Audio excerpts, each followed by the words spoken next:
on health. Before we go on the break, Ivan, if I might return to the interview that you did with Aaron Daly, I'm ashamed of this country when I look at something like that, and I think it's disgraceful that Colm tries to defend the indefensible.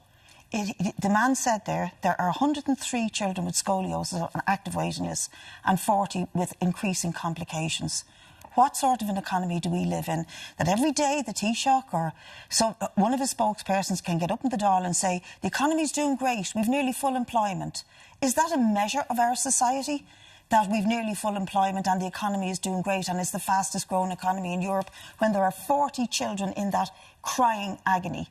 Now, I don't know how Pascal Donoghue's going to make up the figures, but in human terms, somebody better step in and do something and stop trying to defend the indefensible. This is just not on, and this is only one example. There are so many others. And I just want to read send to the most important thing for you. OK, I'd like to make a further point. I totally agree about the level of misogyny towards women's health in this country, and we've seen loads of it over the decades, and in particular in the recent past. But there's something going under the radar here. You mentioned it at the top of this item, and that is the outsourcing.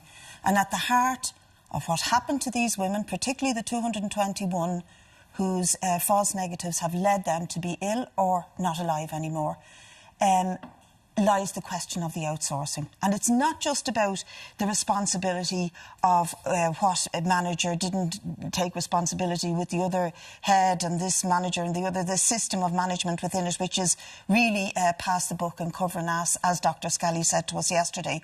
But at the head of that is the Minister for Health, whomever he or she is. And I think that Simon Harris has to take responsibility for what outsourcing has done. He told me as late as May, in 2 separate PQs, that all of the laboratories used in America had ISO standard and accreditation. Scally told us yesterday in the report they don't, and nobody ever checked if they have. That's very true. And not only that, half of all the tests go to the US, and what Scally actually said is they comply with the regulations in their own state, which is American regulations. Completely different to our regulations and completely different to the system of testing that we need.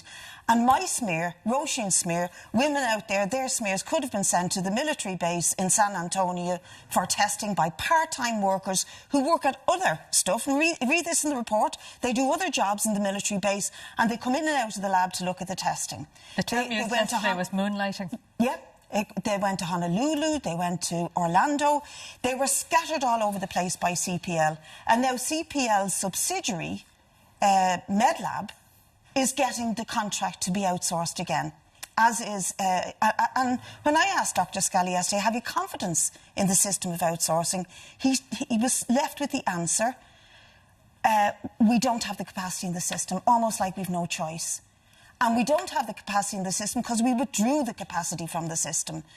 10 years ago, when Mary Harney decided to outsource, we had hundreds of lab technicians and we had a very high standard lab in the Coombe who was just about to receive its ISO accreditation, and because it didn't have it, it was 2 weeks away from it. Oh, we can't have you. But off we popped to America and none of the labs had ISO accreditation, and the Minister, as late as May, tells me they had. He doesn't know what he's doing in relation to this, and somebody needs to step up to the plate and sort it out, because he's about to sign another contract for outsourcing, and he has told me in another PQ that the HPV testing, which we're going to move to next May, will also be outsourced. Hello. You're absolutely